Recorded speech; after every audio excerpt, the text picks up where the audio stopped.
Ya continuando con el seminario, que hoy es el último día, llevamos ya 3 días, hoy es el cuarto día y como dije el primer día hemos estado en un seminario comprimido donde estamos presuponiendo lo que he dicho antes en lo que estoy presentando hoy.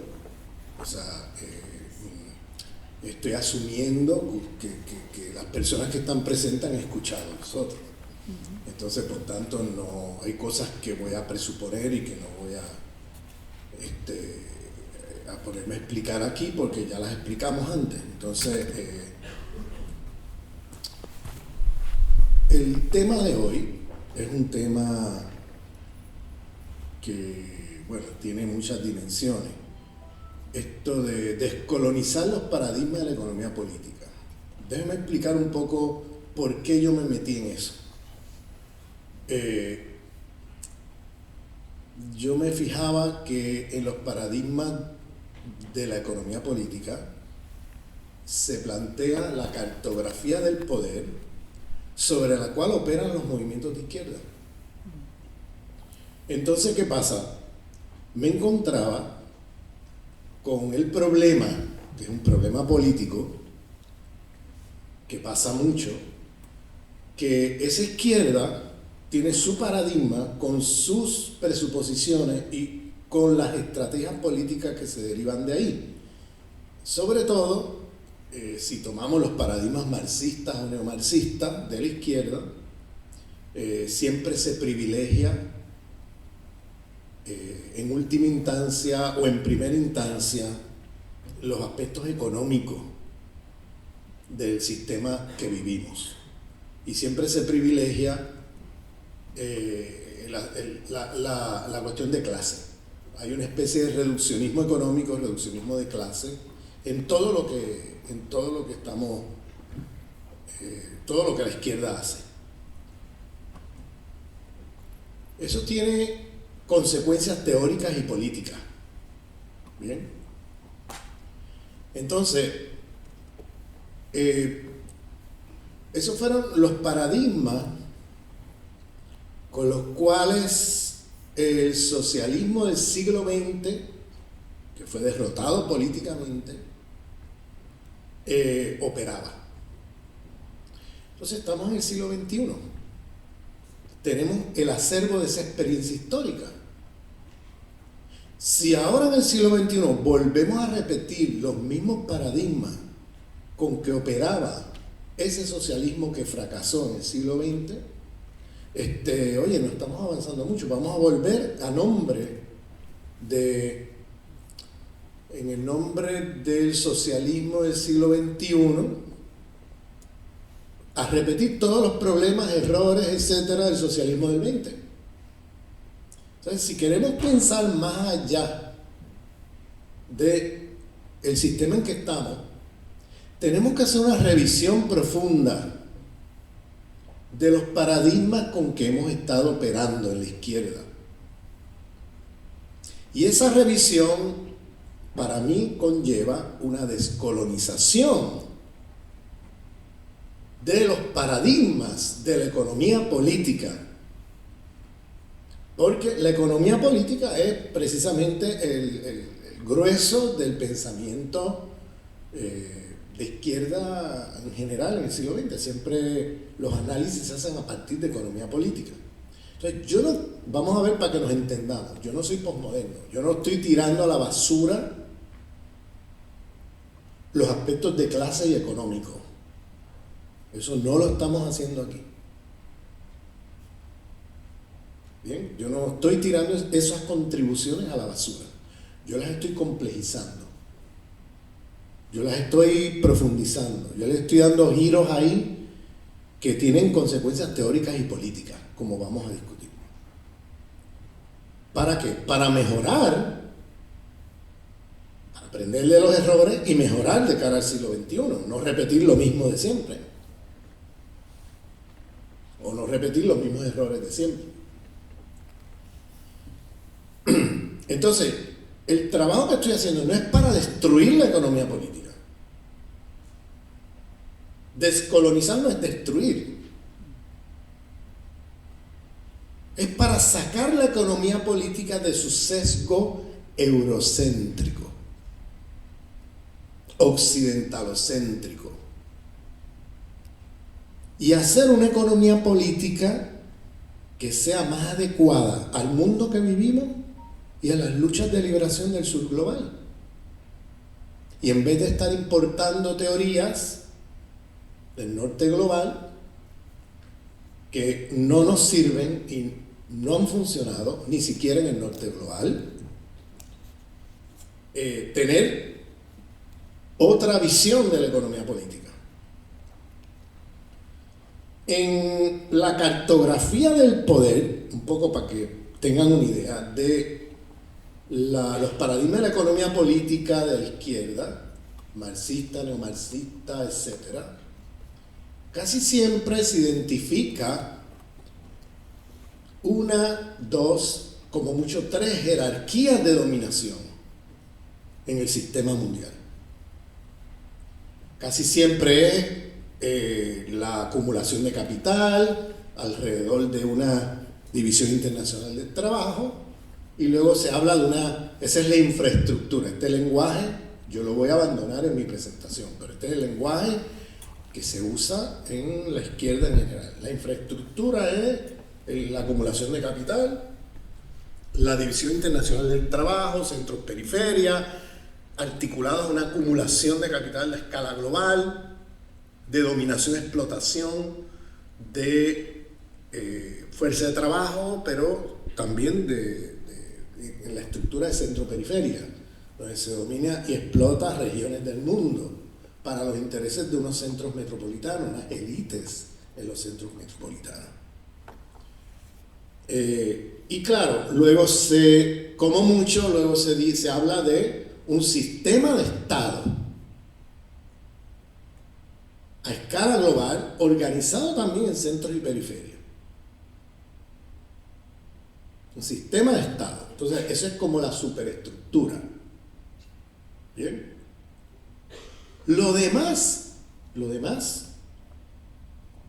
por ejemplo, todo lo que es racismo, sexismo, eurocentrismo, estructuras de conocimiento, estética, o sea, todo lo demás es superestructura, es ideología. Es la ideología de la superestructura. ¿Bien? Y la estructura de la superestructura es el Estado. Es más o menos por ahí van los tiros. Y vas a tener diferentes versiones de esto. Van a haber unos que enfatizan más una cosa que otra. Pero en general ese es el esquema. En última instancia, lo que explica todo y determina todo es la economía, la lucha de clases, las estructuras económicas, los modos de producción, las lógicas de acumulación. Lo demás es un derivado.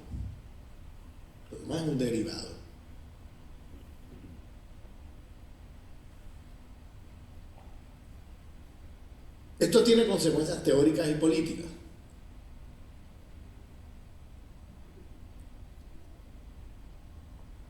Vamos a verlas más adelante.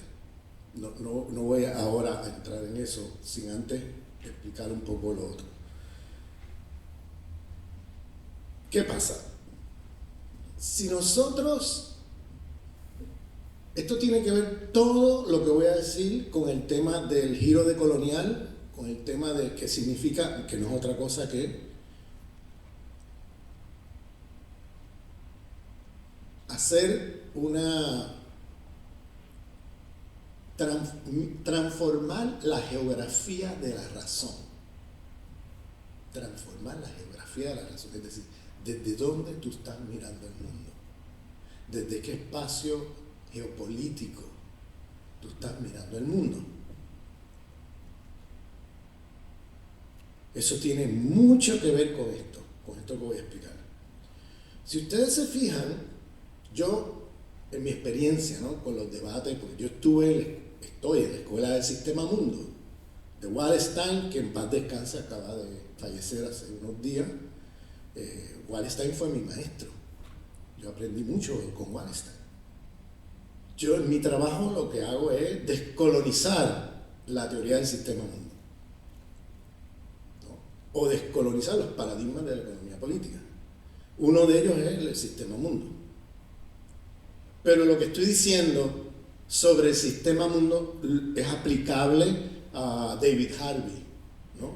David Harvey, a todos los marxistas en general, que, vuelvo y repito, yo no quiero tirar a basura sus contribuciones. Aquí no estamos en una pelea. Yo lo que quiero es complejizarlo, problematizarlo para hacerlo más útil a las luchas de liberación. Es decir, que lo que quiero es descolonizarlos de su sesgo eurocéntrico. Vamos a poner ejemplos.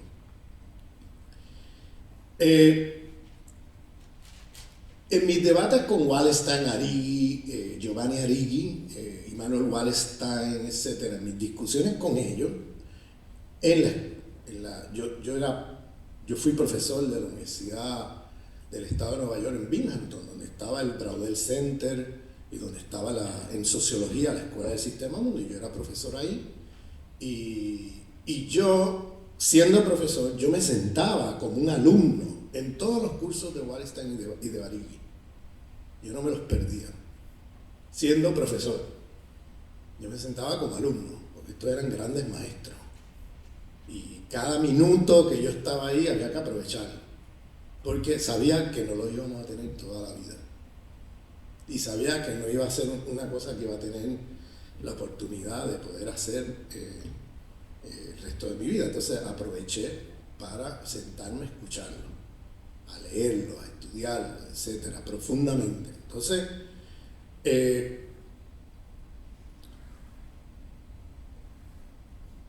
yo les preguntaba a ellos, ¿por qué cuando ellos piensan en el sistema mundo, las jerarquías de dominación fundamentales que ellos enfatizaban eran la acumulación de capital, las estructuras alrededor de eso, de centro-periferia, semiperiferia, los ciclos de la acumulación de capital y el sistema interestatal global? Vamos a ponerlo así, el aparato político-militar del sistema, ¿no? Que son los estados metropolitanos, estados periféricos, etc. Y le decía, ¿por qué no? ¿Por qué cuestiones como racismo, sexismo, etcétera, eso todo lo ponen en la superestructura como ideología y no forma parte de las estructuras del sistema mundo en su teorización? Y la respuesta que ellos me daban era muy interesante, porque ellos me decían, mira Ramón, la expansión, lo nuevo que aparece en la expansión colonial europea, lo único nuevo que aparece es una nueva lógica de acumulación de capital a escala global. Es decir, en 1492, ese proceso que hablábamos el primer día de este seminario, ¿no? La expansión colonial europea, lo nuevo que aparece a partir de esa expansión colonial es un nuevo sistema mundial, un sistema mundo capitalista, porque se crea un mercado global capitalista, con una lógica de acumulación de capital, y eso es lo nuevo. Todo lo demás ya existía. Así que por eso es que nosotros enfatizamos en esto. Y yo, ¿cómo? ¿Qué? O sea, explícame eso. O sea, que ya existía, ¿qué? No, ya existía el racismo. Ya existía en Europa. O sea, en Europa ya existía conflictos ahí, vamos a ponerlo así, proto-racistas. Ya existían patriarcado de la cristiandad. Ya eso existía. La cristiandad ya existía. Ya existía la dominación militar, aquello, lo otro, ya eso existió, nada de eso es nuevo. Y yo decía, pero no es nuevo ¿para quién? Y me decían, bueno, en Europa eso ya existía. Y yo, pero ve aquí. Entonces tú me estás diciendo que la historia local europea es historia mundial.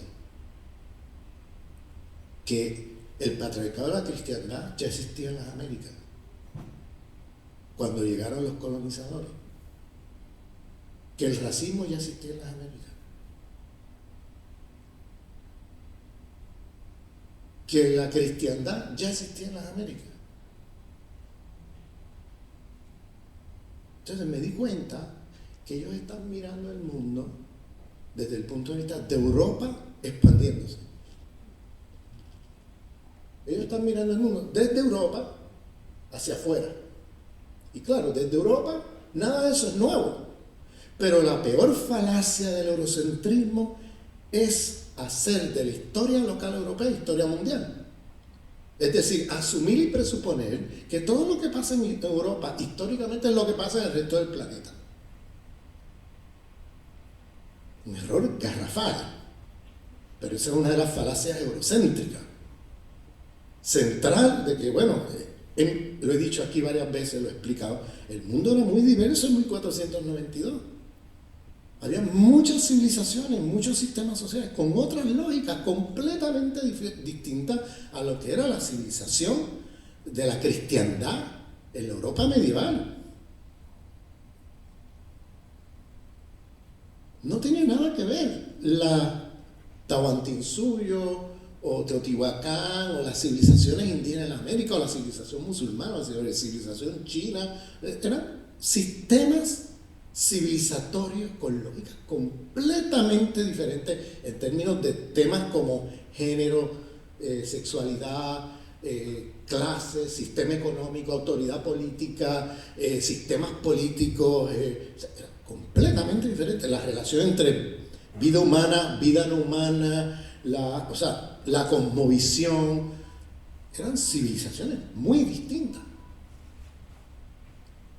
Entonces, tú no puedes presuponer que porque eso estaba allá en Europa,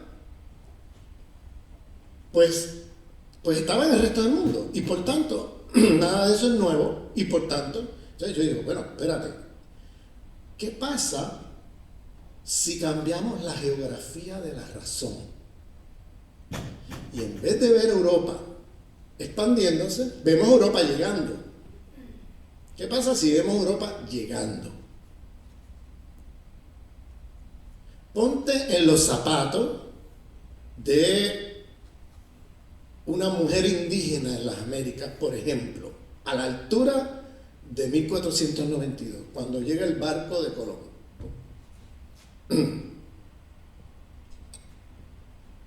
Y cuando empieza el proceso de colonización de las Américas. Todo lo que llega es nuevo. Ahí llegó un montón de cosas al mismo tiempo. No fue que llegó primero la economía y luego llegó lo otro. No, es que todo llegó al mismo tiempo. Llegó una civilización. Desde el primer momento. Es un proceso de colonización civilizatoria. Porque la llegada de los colonizadores trajo consigo no solamente un nuevo sistema económico, que ellos están correctos en eso, pero es que trajo también unas lógicas raciales, unas lógicas eurocéntricas en el plano epistemológico, unas lógicas cristianocéntricas, un patriarcado de la cristiandad, una visión entre la vida humana y otras formas de vida de la cristiandad, con los dualismos de la cristiandad, que hemos discutido aquí, ¿no? Etcétera. Entonces, si eso es así, si lo que llegó fue un paquete de relaciones de dominación, no solamente económico, sino económico y muchas otras cosas más, y una forma de autoridad política también con las administraciones coloniales que no existían allí. Entonces, todo eso es nuevo, porque es un nuevo sistema mundial, y si eso es nuevo, eso no es superestructura, eso forma parte constitutiva de la jerarquía y la estructura de dominación de ese nuevo sistema mundial que se crea a partir de la expansión colonial europea de 1492. Y no lo puedes dejar entonces conceptualmente como algo secundario, derivado, superestructural, etcétera, como si eso hubiera estado toda la vida allí. Sino que llegaron formas de organización de la vida, autoridad política, unas formas económicas, unas formas de autoridad política, una forma de relaciones entre seres humanos, una forma de relaciones entre lo humano y otras formas de vida, una forma de espiritualidad, una forma de... O sea, todo fueron estructuras de dominación que se impusieron violentamente por la fuerza, y que si eso es así, entonces tienes que incluirlo como parte de las estructuras del sistema mundial. No lo puedes dejar de lado. Si lo miras desde el punto de vista de Europa llegando, es que llegó un montón de cosas nuevas, no fue solamente una cosa económica. Entonces, si eso es así, entonces hay que incorporar a las jerarquías de dominación del sistema mundo, hay que incorporar todas esas otras cosas como parte de esas estructuras. Entonces yo identifico como 16 jerarquías de dominación del sistema mundo, no 2. Y hay que entonces dar cuenta de eso en la manera como teorizamos el mundo en que estamos. Esto tiene consecuencias teóricas y, repito, políticas. Pero voy a primero hablar de las teóricas y luego vamos a ver las consecuencias políticas de lo que estoy diciendo. Por tanto, si estamos hablando de un sistema mundo con un paquete de relaciones de dominación, yo alcanzo a identificar 16. A lo mejor aquí, cuando llegue a la exposición, ustedes van a ver otras cosas que yo no he visto. Otras estructuras que yo no he visto. Lo más seguro que ustedes vean eso. Pues es un paquete. Por eso le llamo, estamos no en un sistema económico, estamos en una civilización. Por eso es que yo insisto en lo que todos los pensadores y pensadoras críticas del mundo indígena del planeta siempre llaman la atención. Que siempre dicen, señores, esto es una civilización. Esto no es meramente un sistema económico. Esto es una civilización. Y tienen razón. Entonces, ahí ya hay una ruptura con el pensamiento de la izquierda eurocéntrica, que piensa en términos de un sistema económico. Y lo demás es superestructura, ideología. Pero si tú empiezas a pensar que el sistema mundo tiene 16 jerarquías de dominación, estamos hablando de algo más grande que un sistema económico, estamos hablando de una civilización. Que está destruyendo todo lo que las otras civilizaciones que se encuentran e imponen esta por la fuerza. Y como dije ya en el curso, para aquellos que no han estado aquí, eso empezó en 1492 y ya para principios del siglo XX, con la caída de los otomanos en la Primera Guerra Mundial, ya colonizaron el planeta entero. Ya no estamos hoy en un mundo con múltiples civilizaciones, estamos en un mundo con una sola civilización y todos estamos ahí metidos.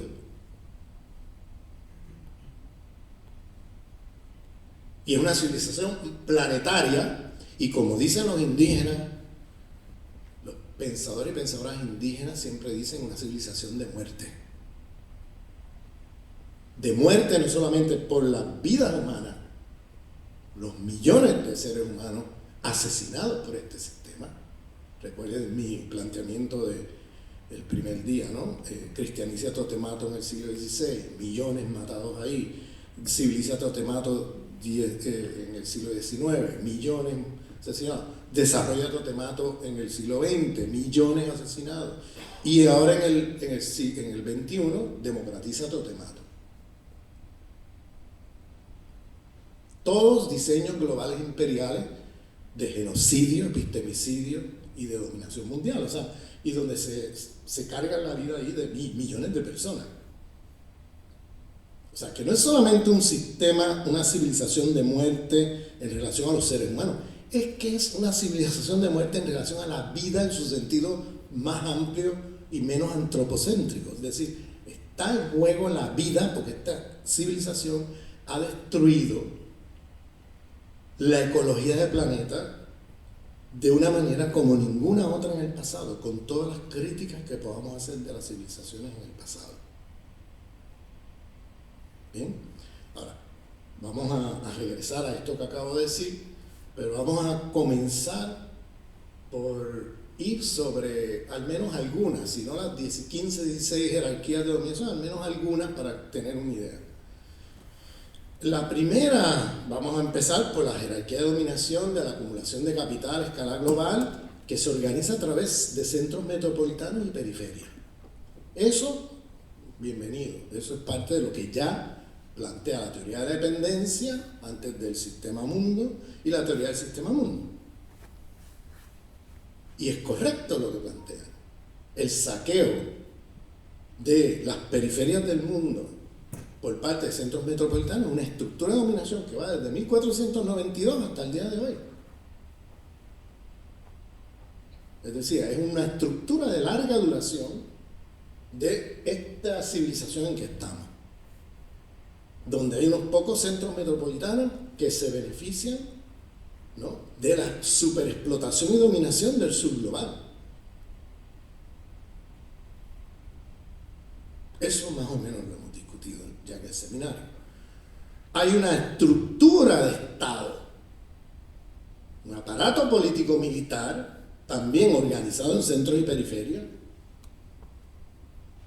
que garantiza a los centros metropolitanos que donde quiera que ocurra, que en la periferia ocurra algún tipo de resistencia, movilicen inmediatamente el aparato de inteligencia, el aparato del Estado, el aparato militar del Estado, para poner en su sitio a esa periferia. Si hay un país periférico que dice, yo no quiero seguir vendiéndote esto, exportando esto a este país del centro metropolitano, yo quiero cambiar mi economía para beneficio de mi pueblo, pues ahí vienen varios mecanismos.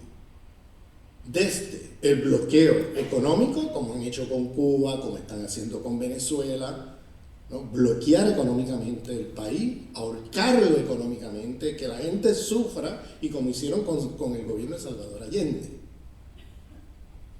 Que la gente sufra para que luego la misma gente se movilice contra ese mal gobierno, entre comillas, y la mano del imperio queda por detrás invisibilizada en los mecanismos de producción de hiperinflación, que es el mecanismo por excelencia que usan en muchos lugares, que lo hemos discutido ya aquí. Creo que lo discutimos el martes. Usan, cuando eso no les funciona, pues usan un golpe de Estado. O usan la hiperinflación para movilizar y organizar el golpe de Estado, para poner allí militares que van a hacer lo que el imperio diga. Vuelvo y repito algo que he repetido aquí muchas veces. Esto que acabo de decir, quizás hace 20 años o 30 años me hubieran dicho a alguien del público, oye, usted se está inventando eso. ¿Qué evidencia tiene? Bueno, la única evidencia que hace 30 años te podía dar era las declaraciones, la sospecha de que siempre la mano del imperio históricamente estaba ahí haciendo estas cosas. Hoy día, compañeros y compañeras, ya no es especulación ni sospecha. Los documentos del imperio sobre el golpe militar aquí, sobre la producción de hiperinflación contra el gobierno de Allende, que lo hicieron, que lo están haciendo ahora en Venezuela, que lo hicieron en Egipto hace poco, eso ya está declasificado, esos son documentos públicos, compañeros y compañeras. Eran documentos secretos que el imperio los ha hecho públicos. Y ya está publicado en libros y todo. Entérense si no se han enterado. Y todavía aquí hay una izquierda, como decía el otro día, que no se ha enterado. Una izquierda chilena que repite las mentiras del imperio sobre Venezuela es una vergüenza.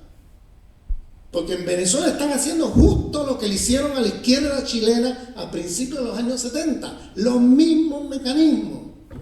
para provocar que la caída de ese gobierno. ¿Por qué? Porque quieren el petróleo venezolano. ¿Por qué? Porque el petróleo venezolano los chavistas lo nacionalizaron para que ese dinero vaya para beneficio del pueblo venezolano y no para las transnacionales americanas.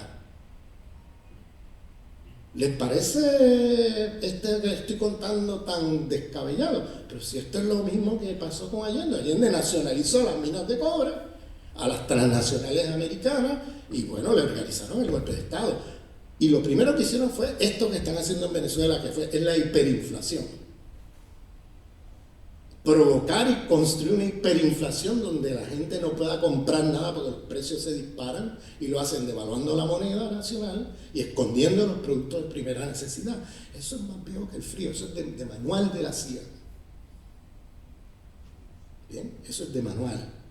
Y que hay una izquierda chilena que vivió eso, que lo sufrió y que hoy día repita las mentiras del imperio sobre Venezuela y no diga, oye, si eso lo hicieron aquí en Chile, y denuncie el genocidio que está haciendo el imperio en Venezuela. Han muerto más de 50.000 personas a causa de las sanciones imperiales, a causa de la guerra económica del imperio allí. La gente está sufriendo. Y hay una resistencia del pueblo contra todo eso. ¿Por qué? Porque saben quién está detrás y saben a lo que vienen. Saben a qué vienen. Hay una conciencia política en Venezuela enorme, porque hubo un señor que se llama Hugo Chávez Frías que hizo pedagogía popular. Y Chávez no murió, Chávez se multiplicó, hay millones de Chávez ahora.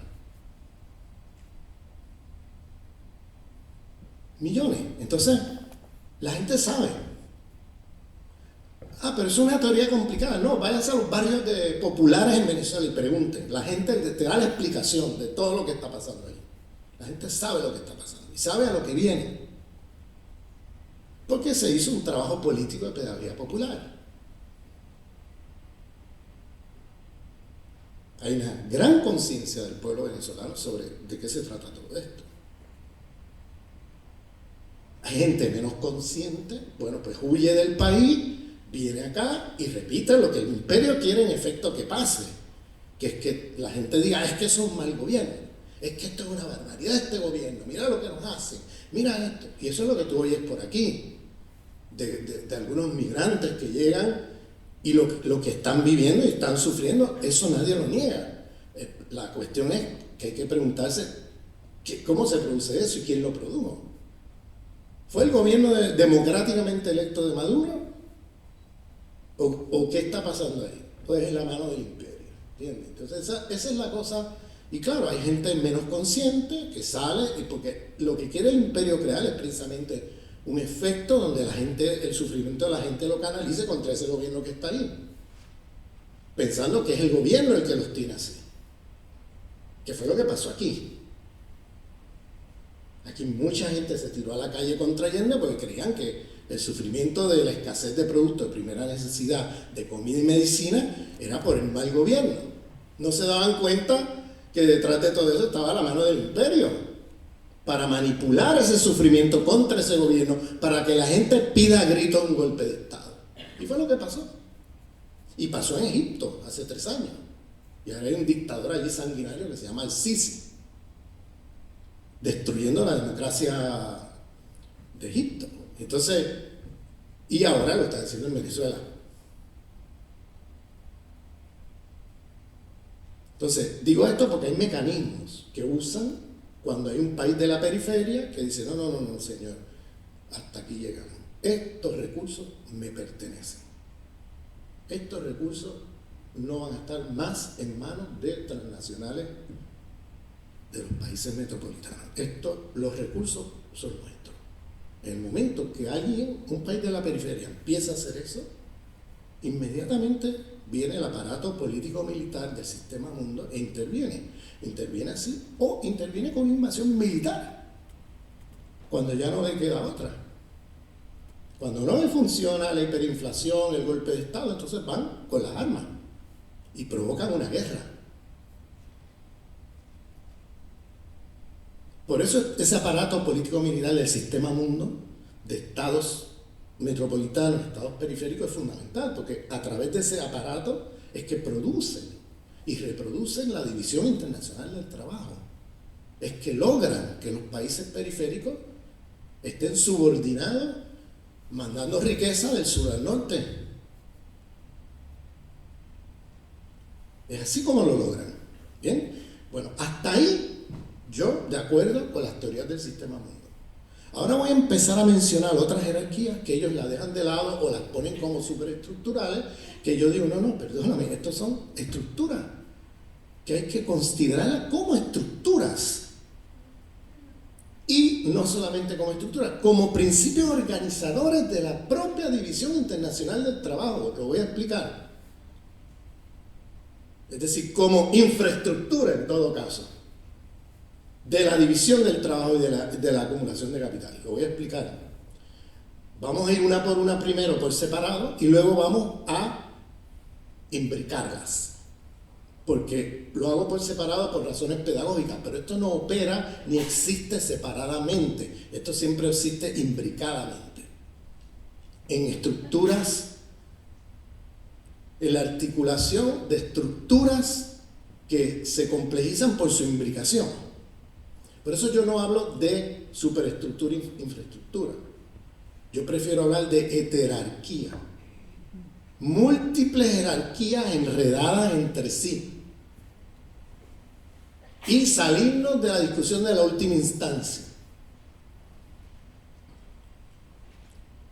Vamos a ver. La primera, las estructuras etnorraciales del sistema mundo. Que se produce a través de ideologías racistas, ¿no?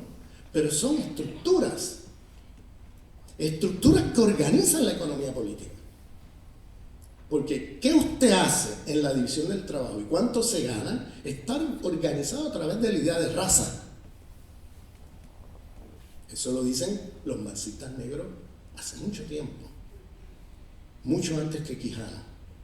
Quijano lo tomó de los marxistas negros, pero nunca citó a los marxistas negros, lamentablemente. Incurrió en una especie de extractivismo epistémico. Nunca los citó, nunca los mencionó, pero lo aprendió de ellos.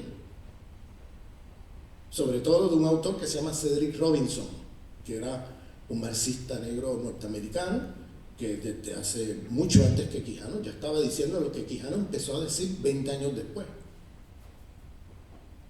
¿Y dónde él lo conoció? En la Universidad del Estado de Nueva York, en Binghamton, donde yo fui profesor, porque Cedric Robinson y Quijano fueron profesores ahí, a principios de los años 80. Y los alumnos de Cedric iban al curso de Quijano y le cuestionaban a Quijano su marxismo ortodoxo. Y le planteaban a Quijano, oye, ¿dónde está el tema del racismo aquí? ¿Por qué Cedric Robinson acuña el término capitalismo racial? Él dice, vivimos en un capitalismo racial, no en un capitalismo, en un capitalismo racial.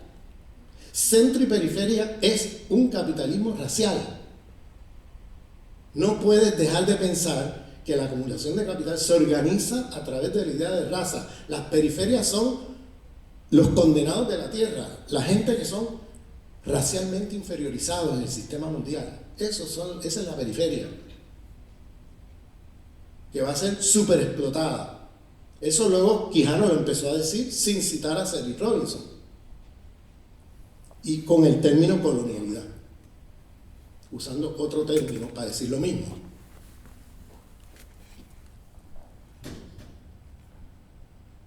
Pero eso está en la tradición del pensamiento afro-caribeño y estadounidense desde mucho tiempo. Puedo mencionarte, yo tengo un artículo en Tabula Rasa número 28, revista Tabula Rasa número 28, que es sobre, yo edité un número especial sobre marxismos negros, y ahí yo tengo una introducción al número especial, léanse el número entero, pero en mi introducción yo explico todo esto, ¿bien? Entonces, el racismo no es una superestructura, es un principio organizador de cómo se organizan las clases sociales y la acumulación de capital.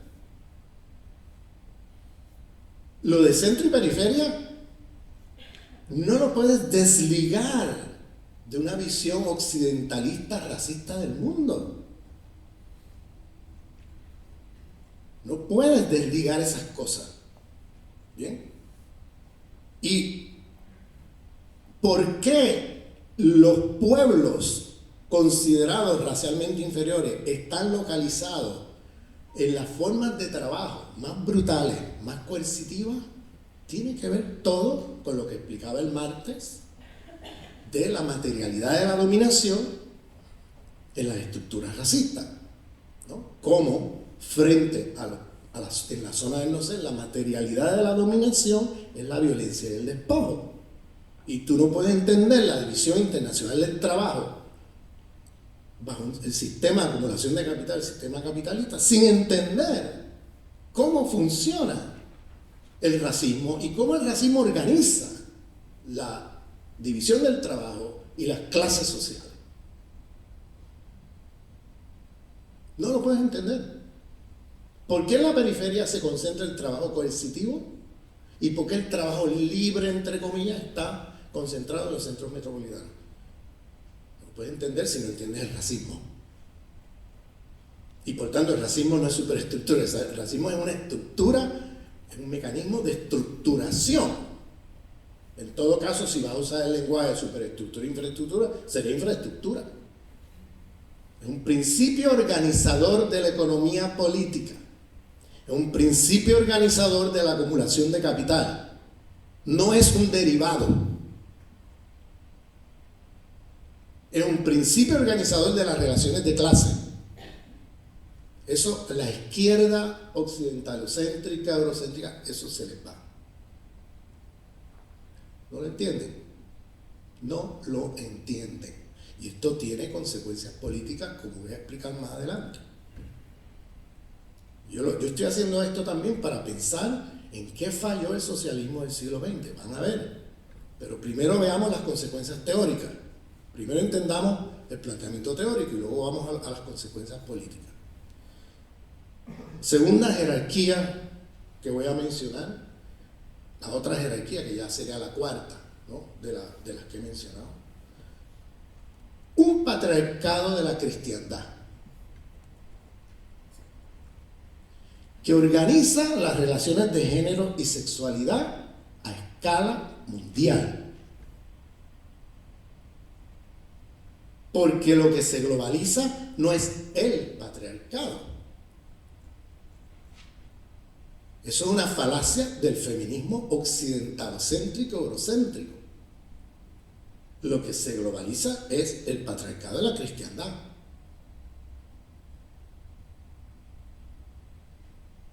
Que es un patriarcado con unas lógicas muy propias. Los colonizadores llevaron esa estructura donde quiera que iban y la imponían. Entonces, hay que hacer un trabajo histórico, hay que historizar esas cosas, hay que ver qué había antes de la llegada de los colonizadores, de los europeos, cuáles eran las relaciones de género y sexualidad que habían en esas civilizaciones que destruyeron, y qué pasó cuando los europeos llegan con las relaciones de género y sexualidad. ¿Qué pasó? Eso hay que historizarlo. No podemos hacer como hacen las feministas blancas occidentales, que te dicen que hay un patriarcado de 5.000 años, tomando la historia local europea como si fuera historia mundial. Y caen en esa falacia, en la falacia eurocéntrica de pensar que la historia local europea es historia mundial.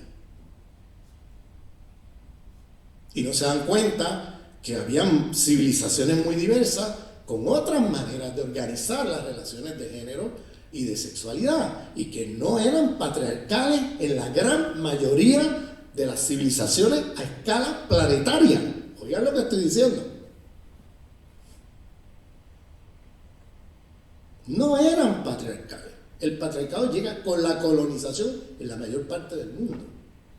Entonces, había lugares, que eran la mayoría del mundo, donde las relaciones de género y sexualidad eran abiertas, eran más complementarias, igualitarias, etc. Y cuando llegan los colonizadores patologizan las prácticas sexuales y las relaciones de género, introduciendo el patriarcado de la cristiandad. Te estoy hablando en los primeros momentos de la colonización. Es decir, que el patriarcado de la cristiandad es una estructura del sistema mundo, no es una superestructura, es que organiza la acumulación de capital, organiza la manera como opera el sistema y hasta como opera el capitalismo.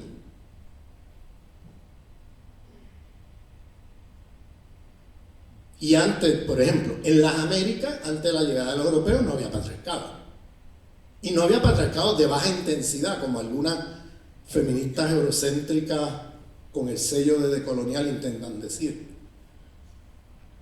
Ni siquiera de baja intensidad. No había patriarcado, punto.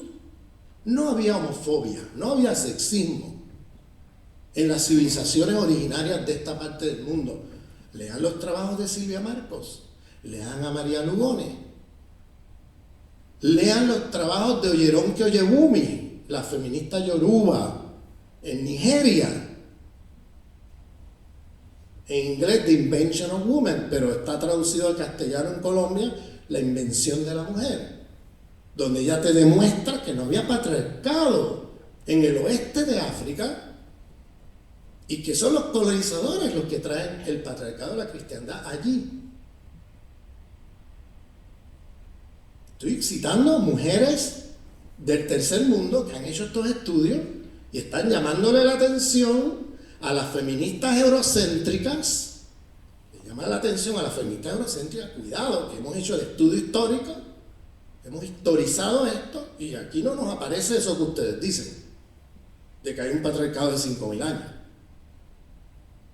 Aquí el patriarcado llegó a partir de 1492. ¿Bien? Y eso es en los lugares donde no había patriarcado. Entonces hay que ver qué pasó ahí. Bueno, lo que hicieron fue destruir la civilización que había antes, incluyendo las prácticas de sexualidad y género, y imponer esta nueva civilización con un patriarcado de la cristiandad. Y ya hoy día tú no puedes decir que el patriarcado de la cristiandad, como parte después de 500 años de colonización de los pueblos, pues tiene patriarcado de la cristiandad también reproduciéndose en comunidades indígenas, como parte de la historia colonial. Ya hoy día no puedes decir que no, allí no hay patriarcado. No había antes, pero luego de 500 años de colonización y de colonización mental y de colonización de los territorios, etcétera, bueno, se internalizan cosas de los colonizadores. Y ahora claro que hay relaciones conflictivas alrededor de esos temas en las propias comunidades colonizadas, claro que sí. Y es parte del trabajo decolonial enfrentar eso.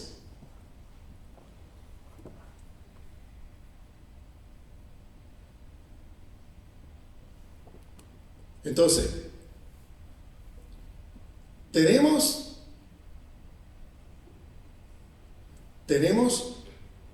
hay que historizar, hay lugares donde no había patriarcado y donde la colonización impuso el patriarcado y destruyó lo que había antes. Hay lugares donde había un tipo de patriarcado que no era el de la cristiandad y la colonización lo destruyó e impuso el de la cristiandad.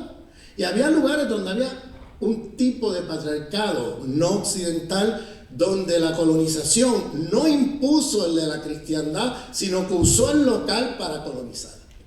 Usó el patriarcado local para colonizar. Entonces, todas esas diferentes experiencias de colonización hay que dar cuenta de eso, y eso hay que historizar. Eso tú no puedes a priori decir fue así o fue asado, como hacen las feministas occidentales. Te dicen, no, aquí hay un patriarcado de 5.000 años y aquí todo el planeta es patriarcal desde hace 5.000 años. Eso es una falacia eurocéntrica. Además, no hay historización ahí, lo que hay es un pronunciamiento. ¿A partir de qué? A partir de un gran prejuicio que tiene que ver con haber absorbido las narrativas de la modernidad occidental, que nos hace creer que todo lo pasado es malo, peor, atrasado, y todo lo presente y futuro es siempre mejor. Y eso la izquierda lo reproduce. Entonces, para cierto feminismo eurocéntrico le es muy difícil imaginar que pudieran haber civilizaciones premodernas que tuvieran relaciones de género y de sexualidad igualitaria o complementaria, donde no hubiera patriarcado. Les es muy difícil imaginar eso. Les cuesta, porque están colonizados con la narrativa de la modernidad de progreso. La idea de que la modernidad siempre es mejor que cualquier pasado premoderno. Eso es un prejuicio eurocéntrico. ¿Bien? Bueno, entonces, este tipo de patriarcado de la cristiandad, del sistema mundo, del que estamos metidos, todo el planeta hoy, este tipo de patriarcado tiene una particularidad que lo distingue de patriarcados en el pasado. Y es que por primera vez en la historia de la humanidad tiene un patriarcado donde una minoría de mujeres del mundo tienen más poder y más recursos que la mayoría de los hombres del mundo. Esto crea un cortocircuito mental, sobre todo para el feminismo eurocéntrico. Lo que yo estoy diciendo son aportaciones del feminismo negro, feminismo chicano, feminismo indígena, feminismo islámico. Serena Delby, Angela Davis, Bell Hooks. O sea, de esas mujeres que yo estoy aprendiendo y diciendo estas cosas. ¿Bien? Que es la crítica de los feminismos que vienen de la zona del no ser a ese feminismo que viene de la zona del ser, como hablábamos el martes.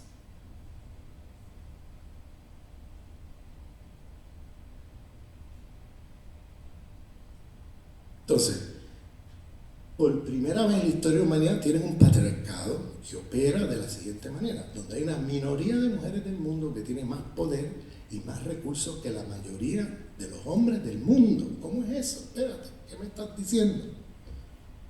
Por primera vez tienes un patriarcado donde una minoría de población LGTB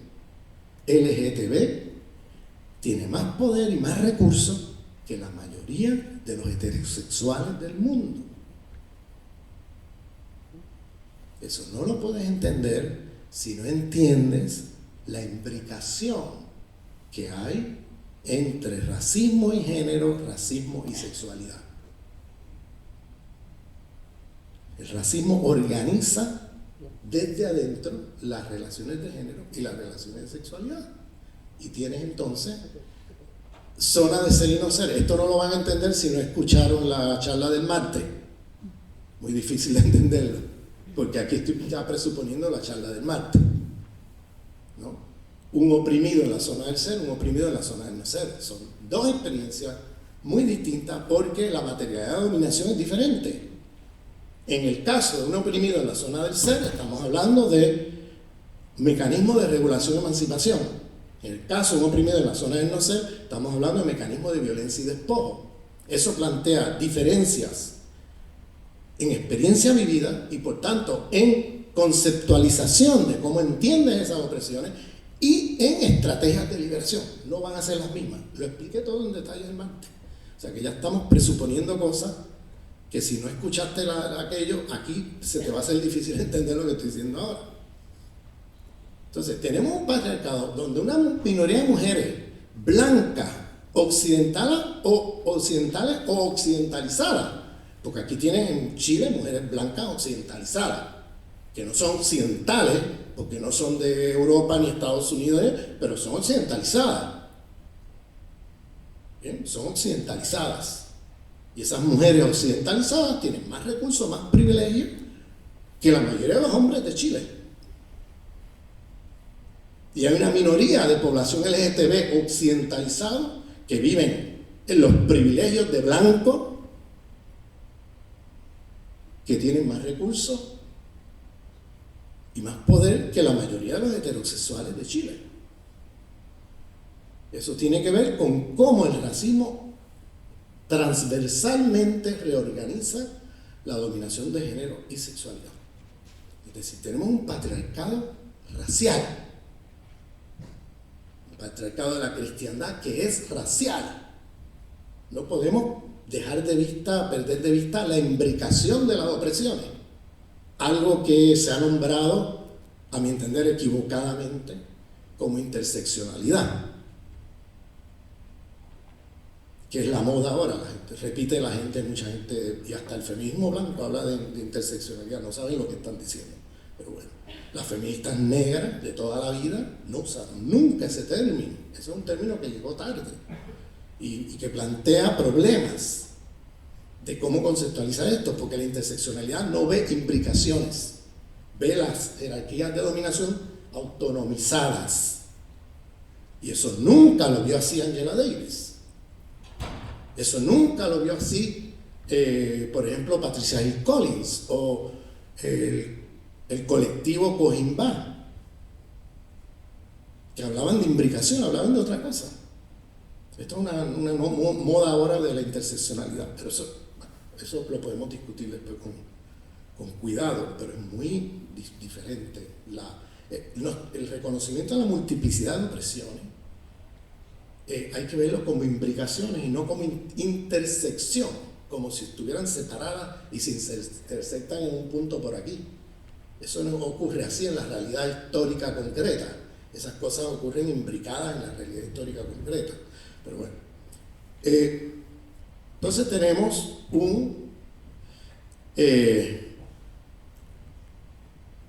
patriarcado racial, ¿no?, que opera con una lógica compleja, porque hay opresiones en la zona del ser, obviamente por razones de patriarcado de la cristiandad, donde se oprimen mujeres y se oprimen poblaciones LGTB, pero por vivir privilegio racial, esas poblaciones oprimidas en la zona del ser tienen más recursos y más privilegios que la mayoría de los heterosexuales y los hombres en la zona del no ser, que es donde vive la mayoría de la población del mundo. Espero que me estén entendiendo en el lenguaje del martes, ¿no?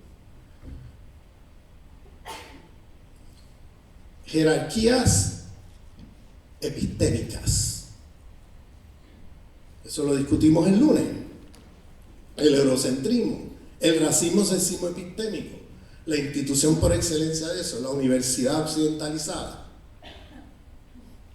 Jerarquías lingüísticas, donde se privilegian las lenguas de origen europeo sobre lenguas no occidentales.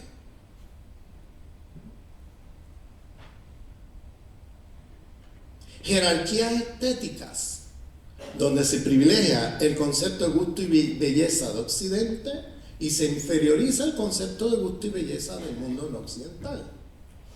Y eso se ve hasta en la producción de las mercancías, en los diseños mercantiles de las empresas, en la publicidad. Eso se ve en los museos, eso se ve en las galerías, eso se ve por donde quiera que mira. Una jerarquía estética de dominación de Occidente sobre el mundo no occidental. Y eso está imbricado con la economía política, porque es parte del diseño de las mercancías, es parte de la publicidad, una estética occidentalocéntrica, que inferioriza todo lo que es estética de los pueblos, estética de los pueblos clasificados como no occidentales.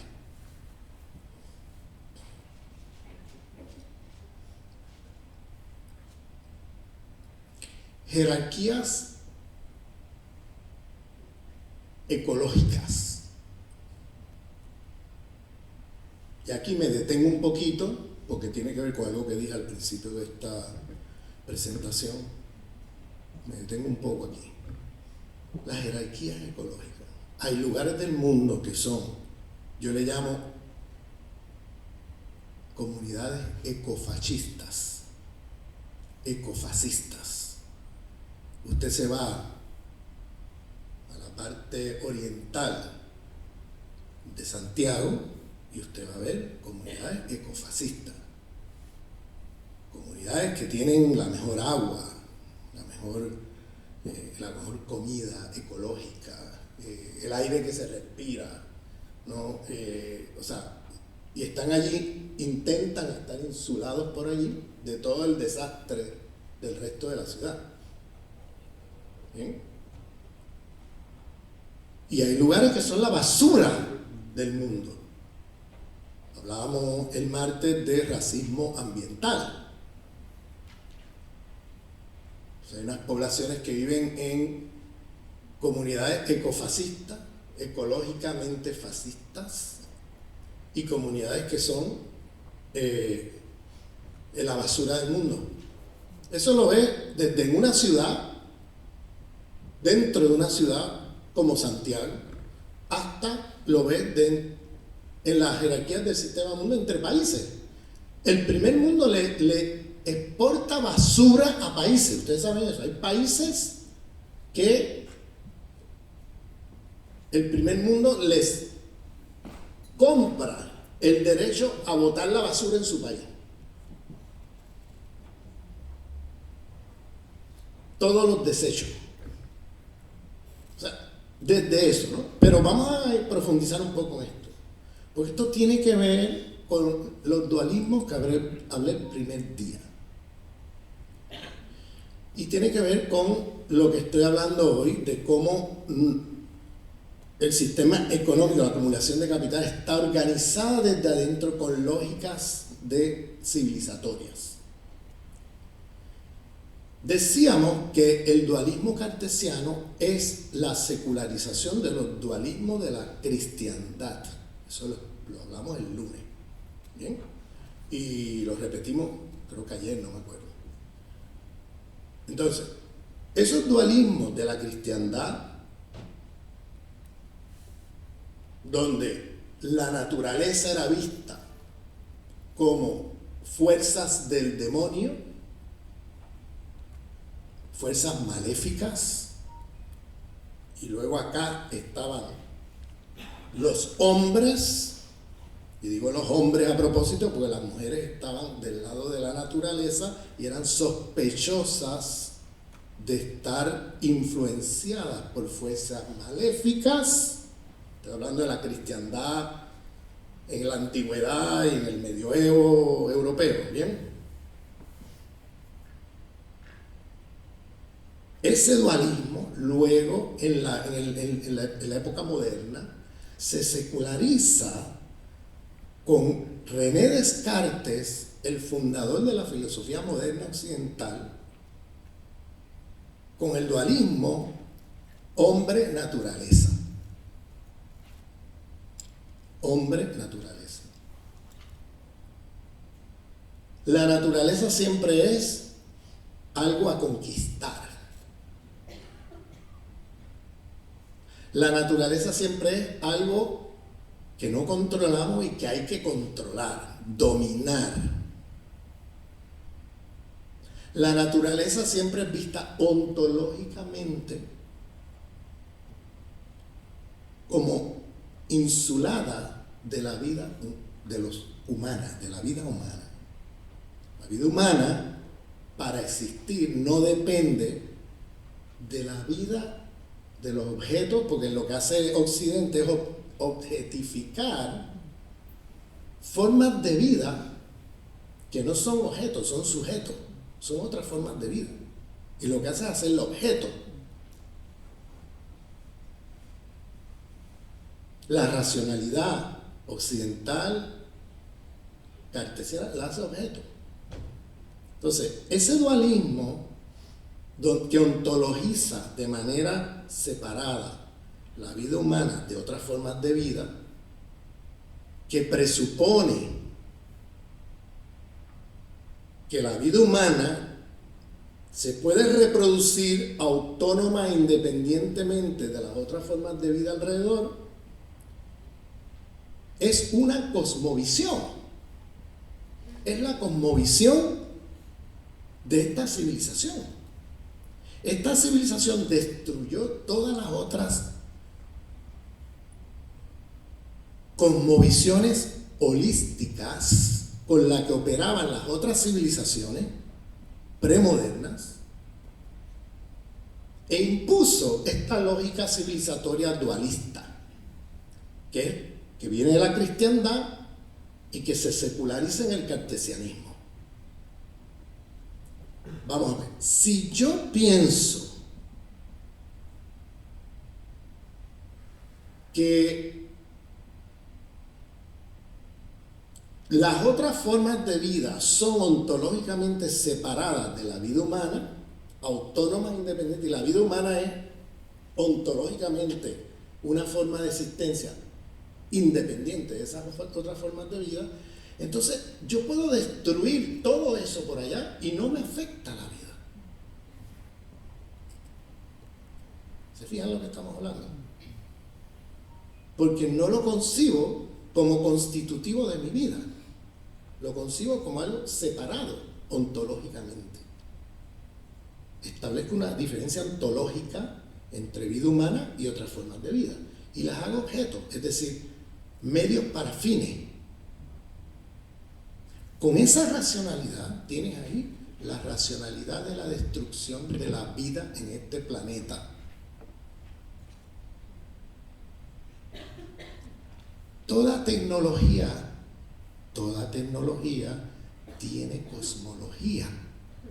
No hay tecnología sin cosmología.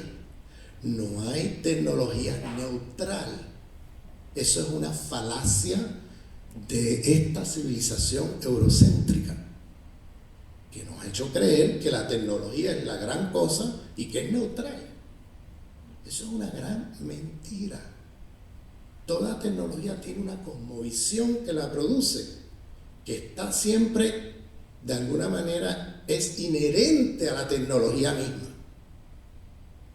Si yo pienso desde categorías dualistas cartesianas, yo voy a producir tecnología que lleva allí la racionalidad de la destrucción de la vida, porque he pensado la producción tecnológica desde la presuposición que la vida humana es ontológicamente separada, dualistamente separada de las otras formas de vida, y que puedo usar una tecnología que destruya aquello allá y no me va a destruir a mí.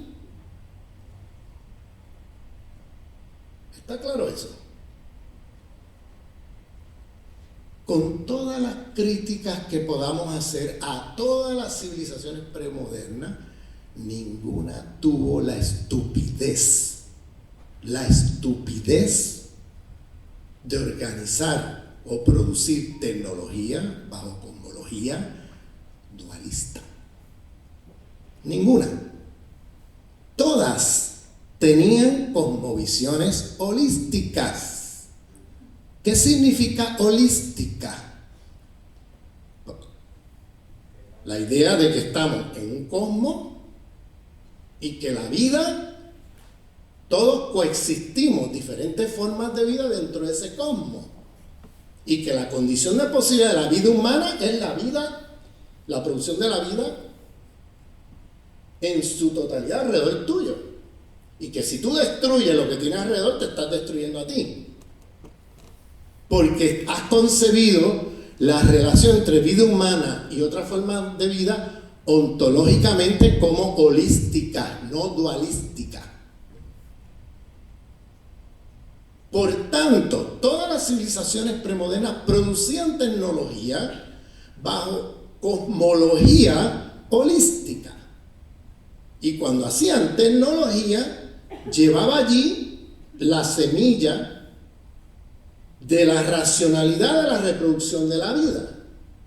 Porque pensaban siempre desde una manera holística, de que no puedes hacer tecnología que destruya, sino que reproduzca la vida. Las visiones holísticas siempre tienen allí la lógica de la reproducción de la vida, porque sabes que si eso lo destruye y no lo reproduce, te destruyes a ti mismo. Esa idea que parece tan básica, ¿no? Pues esta civilización lleva 400 años produciendo tecnología bajo cosmología dualista cartesiana. 400 años. Fíjense que el antropoceno, estos estudios que se hacen, que ahora hablan de desde cuándo los seres humanos hemos entrado en la reproducción de la vida biológica del planeta y la estamos afectando, y lo identifican a principios del siglo XVII, justo en el medio y en el meollo de la expansión colonial europea y de la creación del mundo moderno occidental, en el siglo XVII. Antes no existía el antropoceno, no existía. Los seres humanos respetaban los ciclos de reproducción de la vida, no se metían ahí a destruirlo. Ninguna civilización pasada tuvo, con todas las críticas que podamos hacer, con todos los problemas que pudieran haber tenido, tuvo la estupidez de producir tecnología bajo cosmología dualista.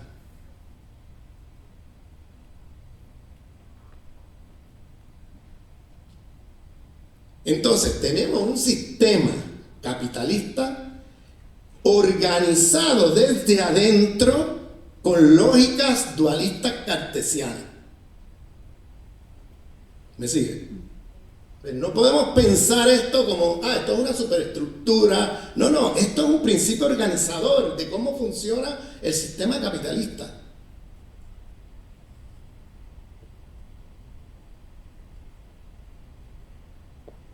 Por tanto, esto es infraestructura. Si vas a usar ese esquema de infraestructura, superestructura, todo esto es infraestructura.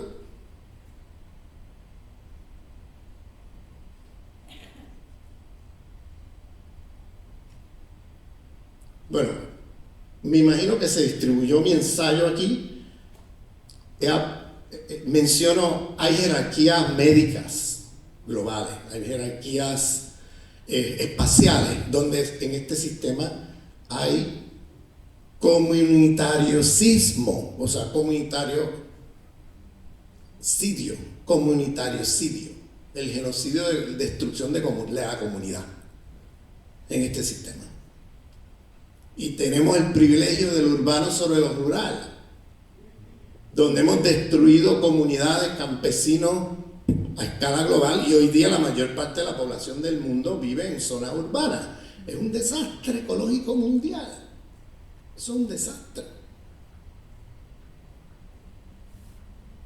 Entonces, estamos en una cosa muy destructiva.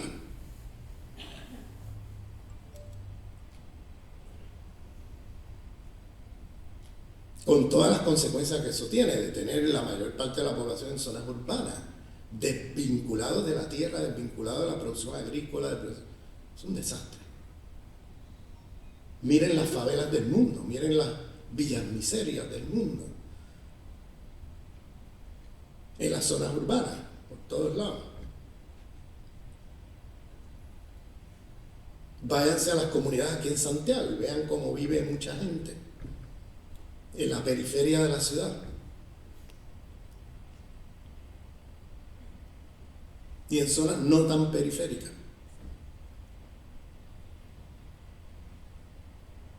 El milagro económico chileno. un chiste de mal gusto eso. Cuando tienes a la mitad de la población viviendo bajo niveles de pobreza. Y luego te lo quieren vender como un milagro.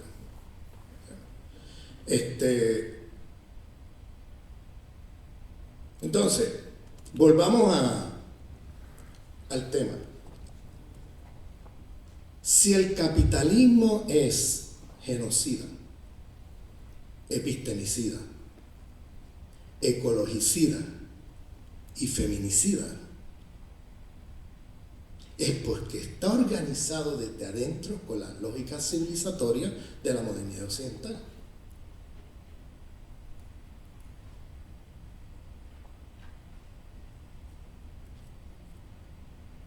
No es que el sistema económico está aquí y la civilización moderna occidental por acá. es que el capitalismo realmente existente, no el que imaginamos, no el del primer tomo del Capital de Marx, capitalismo abstracto, no. El capitalismo histórico, el realmente existente, está organizado desde adentro con las lógicas civilizatorias de la modernidad occidental. Y si el capitalismo es genocida es porque es racista y colonial. Y si el capitalismo es feminicida es porque es patriarcal. Y si el capitalismo es ecologicida es porque opera con las lógicas del dualismo cartesiano.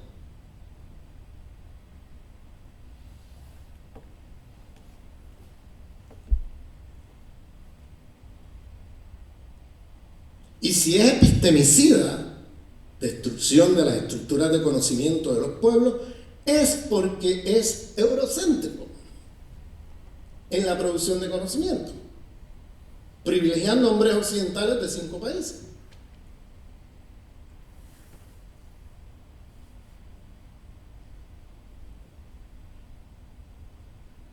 Entonces, ¿cuál es la relación entre capitalismo y modernidad? Vamos a explicar esto. Lo que estoy diciendo es que la modernidad es la civilización que organiza el sistema económico capitalista. El capitalismo histórico es el sistema económico de una civilización y no al revés.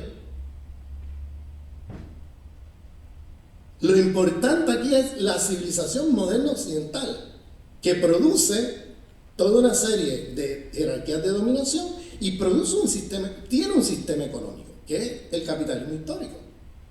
O sea, el capitalismo es el sistema económico de esa civilización.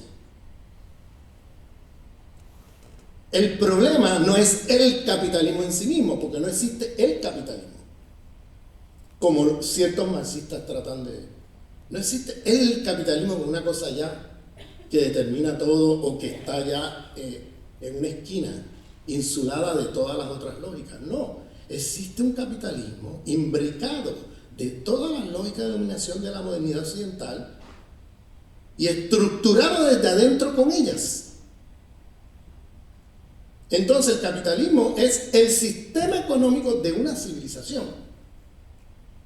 No es que el capitalismo forma una civilización y produce una civilización y produce una superestructura que es la modernidad. No, es que estamos en una civilización de muerte, de destrucción de la vida humana y no humana, que tiene un sistema económico que lleva adentro todas esas lógicas: genocida, ecologicida, epistemicida, feminicidas, comunitariocida, la destrucción de las comunidades y la producción de individuos atomizados.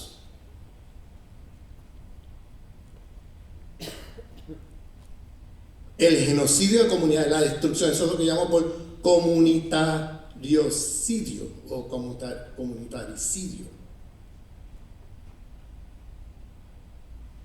Y si el capitalismo produce todo eso, es porque las lógicas civilizatorias de la modernidad lo organizan así. El capitalismo pudo haber sido de otra manera. Aquí podemos especular. Vamos a suponer que el sistema capitalista hubiera sido organizado por otras lógicas civilizatorias. Pues hubiera tenido ciertos límites en cómo funcionaría.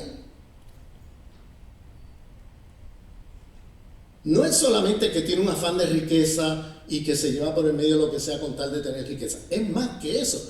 Porque si hubiera una cosmovisión heurística, tendrían cuidado el capitalismo mismo con todas sus lógicas de acumulación en cómo funcionaría en la producción de tecnología en relación a las otras formas de vida. Tendría más cuidado, pero no fue organizado por otra civilización, fue organizado por esta.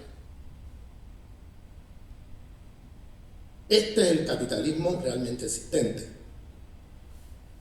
A lo mejor con otra civilización hubiera sido diferente.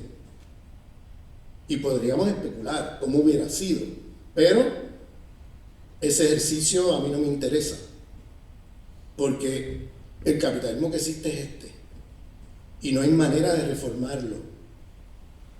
Eso hay que destruirlo, porque está destruyendo la vida.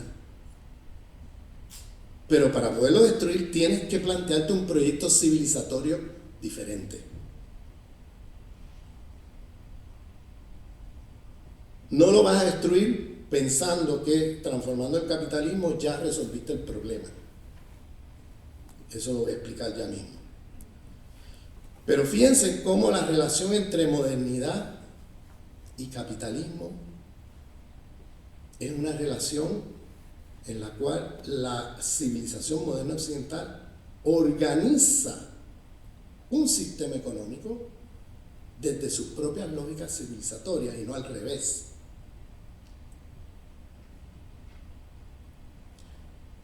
Antes de pasar a las consecuencias políticas de todo esto que estoy diciendo en términos teóricos, quiero hacer una pequeña discusión, una breve discusión sobre el tema de la modernidad. La modernidad, vamos a ver cómo nos entendemos. Hay una visión eurocéntrica de la modernidad que ve la modernidad como un proyecto emancipatorio y lo celebran y quieren más modernidad. Y hay una visión de la modernidad como la que yo he expresado aquí, sobre todo de los pueblos en el sur global, que vemos la modernidad como un proyecto civilizatorio de colonización y de muerte. Bien, vamos a ver si nos entendemos. Voy a poner unos ejemplos así rápido para luego pasar a los otros temas. Voy a usar de metáfora, y digo metáfora porque no es una comparación adecuada, porque voy a hablar de la democracia ateniense, 5 siglos antes de Cristo, porque la civilización griega no es la civilización moderna occidental, eso es un gran mito, pero voy a usar de metáfora la democracia ateniense de 5 siglos antes de Cristo, un poco para que entendamos lo que quiero decir con que la modernidad es un proyecto civilizatorio y no es un proyecto emancipatorio. En la democracia ateniense, si ustedes se acuerdan, los ciudadanos libres estaban dentro de las murallas. Presten atención, por favor. Los ciudadanos libres estaban dentro de las murallas. Y ahí estaban los ciudadanos libres, con derechos, etcétera, y ahí se hacía la política democrática y se elegían los representantes y no sé qué, pero fuera de las murallas estaban los esclavos. Y la condición de posibilidad de los ciudadanos libres dentro de la muralla eran los esclavos fuera. Bien, eso estamos hablando de una parte pequeña del mundo de la civilización griega, 5 siglos antes de Cristo. La civilización moderna occidental sería, para usar la misma metáfora,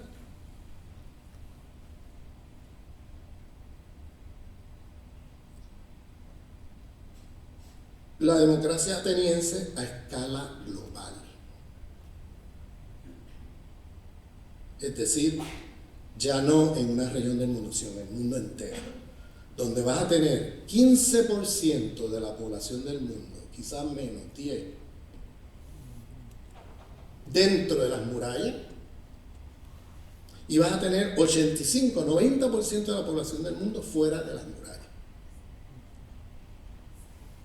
¿Bien? Pero a escala global, las murallas como metáfora, ¿no?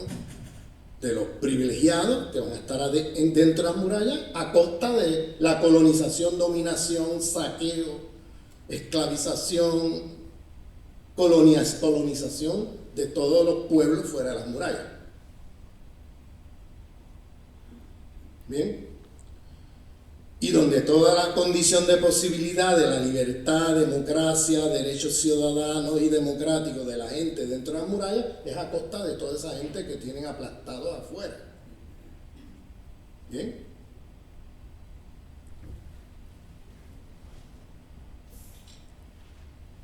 En la historia europea, cuando Europa se hace centro de este nuevo sistema mundo desde el siglo XVI, hay dentro de las murallas, hay oprimidos dentro de las murallas. Esto tiene que ver con la discusión del martes. Hay oprimidos dentro de las murallas. Hay campesinos, hay trabajadores, hay gente oprimida.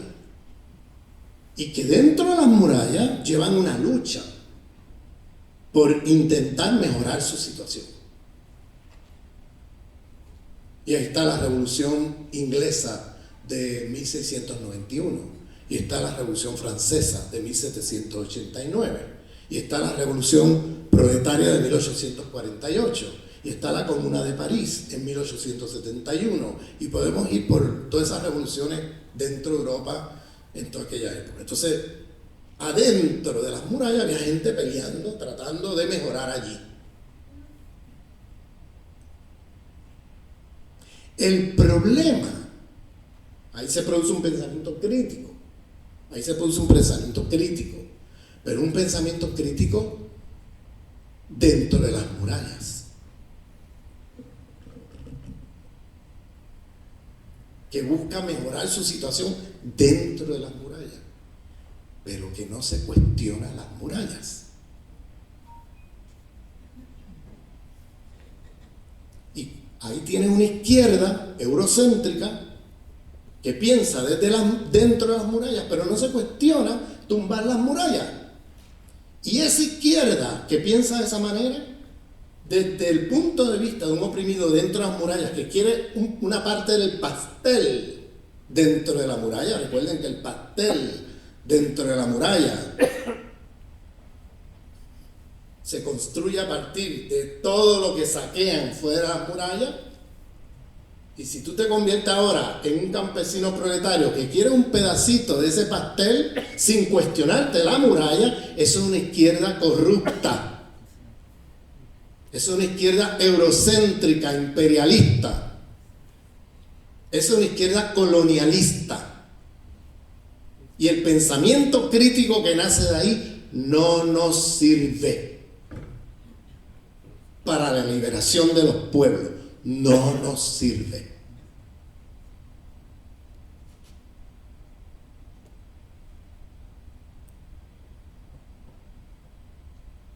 Y hay un pensamiento crítico de la gente que está luchando por afuera de las murallas, por tumbar esas murallas. Un pensamiento crítico que nace desde afuera de las murallas, donde está el 85, el 90% de la población del mundo. Y ese pensamiento crítico es el que tenemos que tomarnos bien en serio. Pero lo que ocurre con la izquierda eurocéntrica occidentalizada, de Chile, de Argentina, de Brasil, es que sigue pensando con los lentes de los teóricos que pensaron la emancipación de los oprimidos dentro de las murallas, pero que nunca pensaron tumbar las murallas.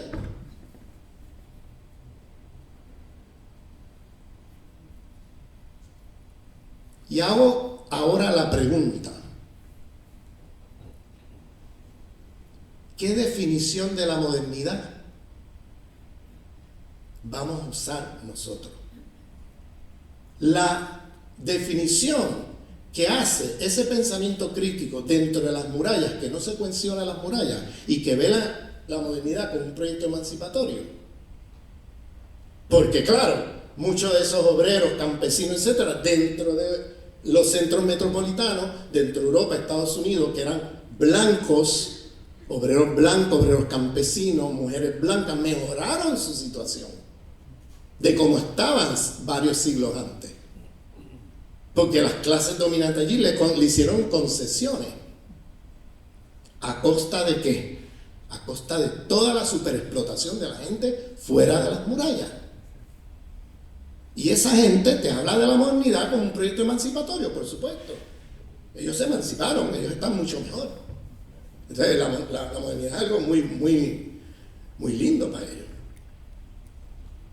Pero para el 80-90% de la humanidad que está fuera de las murallas, la modernidad no es un proyecto emancipatorio, es un proyecto civilizatorio, colonial, racista, destructivo de la vida. Entonces, ¿qué definición de la modernidad estás usando? La de los pensamientos críticos de los oprimidos dentro de las murallas, que no se plantea tumbar las murallas. Ese pensamiento crítico, eurocéntrico, corrupto, imperialista, colonial. O la definición que nos dan los pensadores y pensadoras de los pueblos fuera de la muralla, que siempre llaman la atención a que esto es una civilización y que es una civilización de muerte. Que la modernidad es un proyecto civilizatorio de muerte. ¿Qué definición estás usando, compañero y compañera? ¿La del 90% de la humanidad o la del 10-15%? Pero somos tan eurocéntricos que siempre usamos la del 10 o el 15%. No usamos la del 90% de la humanidad, donde está el pensamiento crítico de esa modernidad occidental, de las consecuencias de eso en el resto del planeta. La gente que ha pensado eso. Por eso cuando tú te vas al pensamiento afrocaribeño, por ejemplo, hablan de civilización.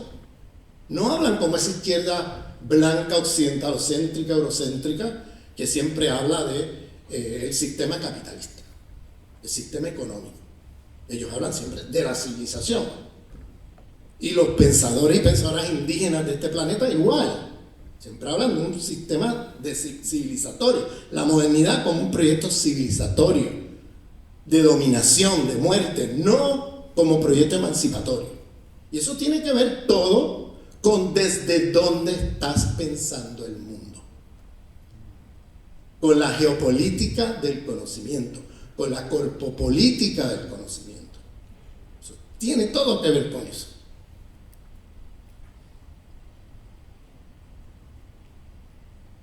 Volvamos nuevamente, ahora entienden por qué llamo a la modernidad occidental un proyecto civilizatorio de muerte, y no lo defino como un proyecto emancipatorio. Eso será emancipatorio para unos pocos en el planeta, pero para la mayoría del planeta eso no tiene nada de emancipatorio. Es un proyecto destructivo de la vida, es un proyecto civilizatorio. Entonces, volviendo a la discusión, ¿cuáles son las consecuencias políticas de esta discusión teórica?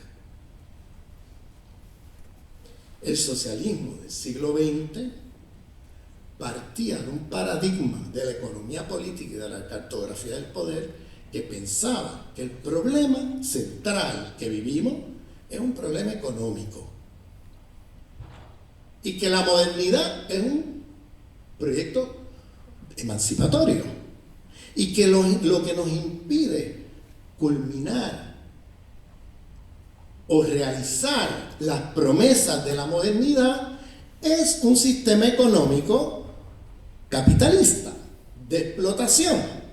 Y lo que hay que resolver, la consecuencia de ese paradigma, es que en última instancia lo importante es lo económico, y lo que hay que resolver es el problema de la explotación de clase, el problema de la división internacional, el problema económico de la acumulación de capital. Una vez resuelves eso, lo demás se va a resolver, porque ese es el impedimento a poder implementar las promesas de la modernidad, de igualdad, de libertad, de emancipación y eso. Ese era el paradigma. ¿Bien? Entonces, ¿cuáles son las consecuencias políticas de ese paradigma? Y el laboratorio lo tenemos en el socialismo del siglo XX. Hay que aprender de eso, para no repetirlo. Para no repetirlo. Las consecuencias de ese paradigma es ese socialismo del siglo XX. ¿Qué fue lo que pasó? Bajo esa premisa, se pensó que si resuelves el problema de clase, lo otro se resuelve. El problema de género, el problema de sexualidad, la dominación patriarcal, la dominación racial, el eurocentrismo, el ecologicidio, todo eso se va a resolver. Porque en última instancia se trata de un problema de un sistema económico. ¿Bien?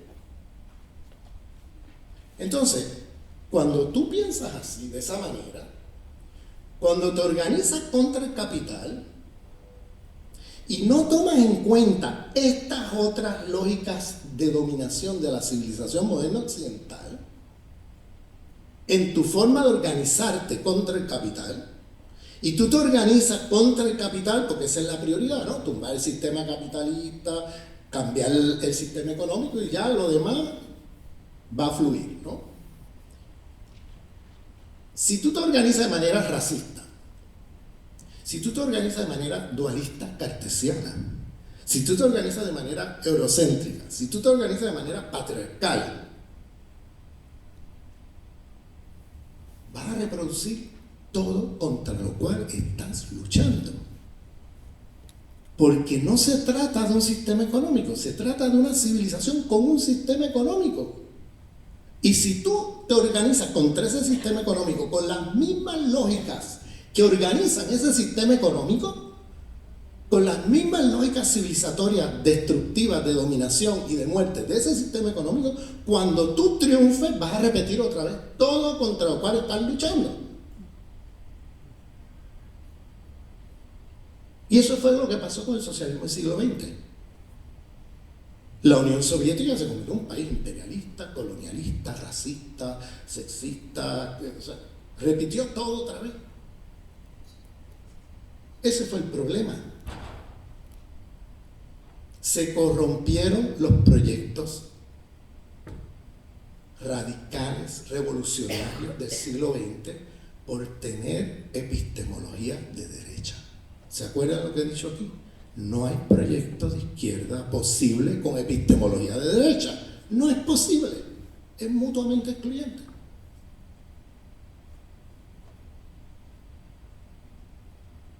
Tienes que descolonizar tu epistemología para poder plantearte entonces un proyecto político que vaya más allá de este sistema y de esta civilización. En otras palabras, cuando nos organizamos en un proyecto antisistémico, tenemos que tomar en cuenta todas las lógicas civilizatorias que tiene este sistema y que produce este sistema. Porque si tú no te organizas así, vas a reproducir con las mejores intenciones del mundo todos los problemas de dominación contra los cuales están luchando. Tan sencillo como eso. Y eso requiere entonces de otra cartografía del poder, de otro paradigma, que es el que yo estoy presentando aquí. Un paradigma que se salga del esquema ese eurocéntrico de la izquierda occidentalizada, que siempre pensó que el problema era económico, que la modernidad es un proyecto emancipatorio y que lo que nos impide realizar el proyecto emancipatorio de la modernidad es un sistema capitalista de explotación y que cambiando el sistema cambia lo demás y se resuelve todo. Pero no se resolvió nada. Al contrario, en la mayoría de esos países terminaron en capitalismos de Estado. Porque la lucha contra el capital se corrompe si tú te organizas contra ese capital, reproduciendo todas las lógicas de dominación de la civilización que lo organiza. Y el socialismo del siglo XX terminó siendo capitalismo de Estado, ecologicida, produciendo una contaminación brutal, con estructuras de dominación imperialistas, coloniales, con estructuras de dominación racistas, patriarcales, eurocéntricas, ecologicidas, dualistas cartesianas. Cuando abres los ojos, repetiste todo contra lo cual estás luchando. Porque pusiste la causalidad del problema en el lugar equivocado. Porque conceptualizaste el sistema equivocadamente.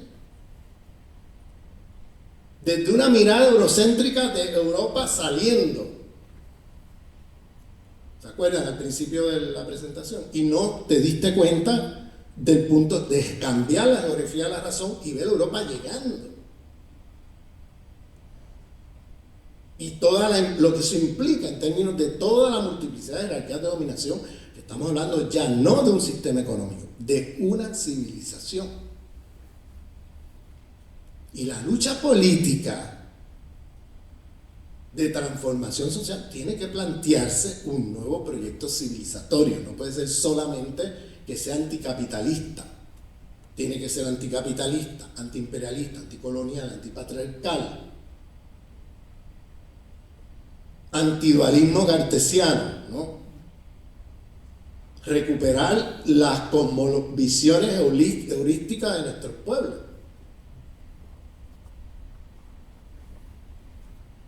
Que no fueron totalmente exterminadas, están ahí todavía.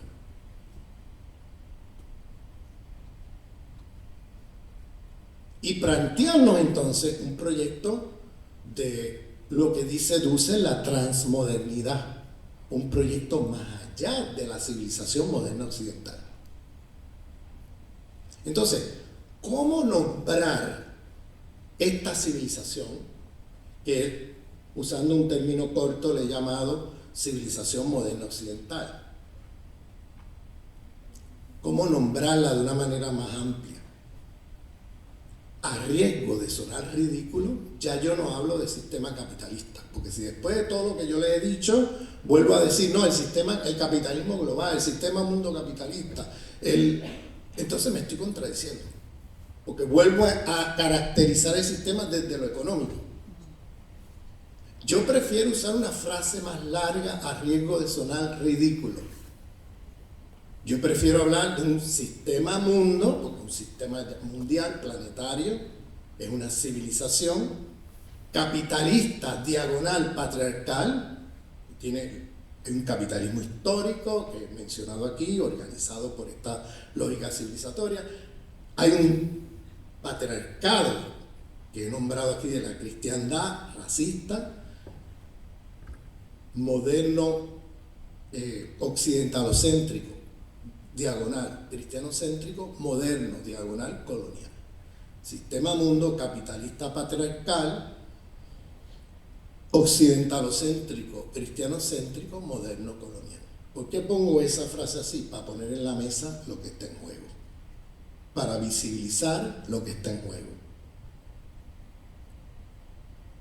para visibilizar que estamos en una civilización y no en un sistema económico.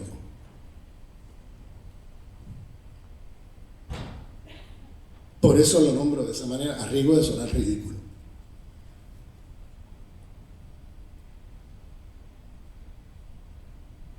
Muchas gracias.